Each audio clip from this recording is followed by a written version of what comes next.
The First Man in the Moon, is a classic science fiction novel written by H.G. Wells and first published in 1901.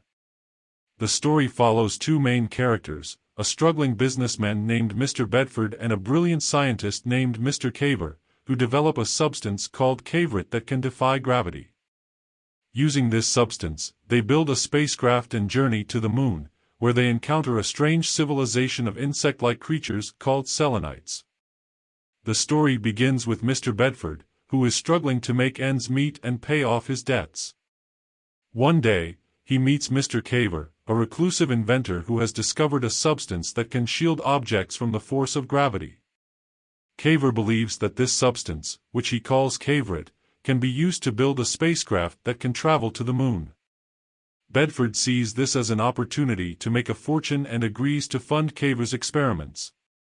They build a sphere-shaped spacecraft made of caverite, and Bedford joins Caver on the journey to the moon. Once they land on the moon, they discover that it is not the dead, lifeless rock they had expected, but rather a vibrant and thriving world. They soon encounter the selenites, a race of intelligent, insect-like creatures that inhabit the moon's interior. The selenites have a highly organized society and are technologically advanced, using a form of telepathy to communicate with one another. Caver is fascinated by the selenites and hopes to establish friendly relations with them, while Bedford sees them as a means of making a profit. They are eventually captured by the selenites and taken to their underground city, where they are treated as prisoners. Despite their captivity, Caver continues to study the selenites and their society, while Bedford schemes to find a way to escape and return to Earth. They eventually discover a way to use the caverite to launch their spacecraft back to Earth, but not before Caver sacrifices himself to save Bedford from the selenites.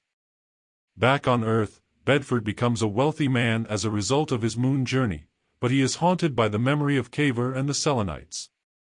He tries to promote the idea of space travel, but no one believes his fantastic story, and he is eventually forced to retreat from public life. The First Man in the Moon is a fascinating and imaginative novel that explores themes of science, exploration, and human ambition. Wells' vivid descriptions of the moon and the selenites, as well as his portrayal of the conflict between Caver and Bedford, make for a compelling read that still resonates with readers today.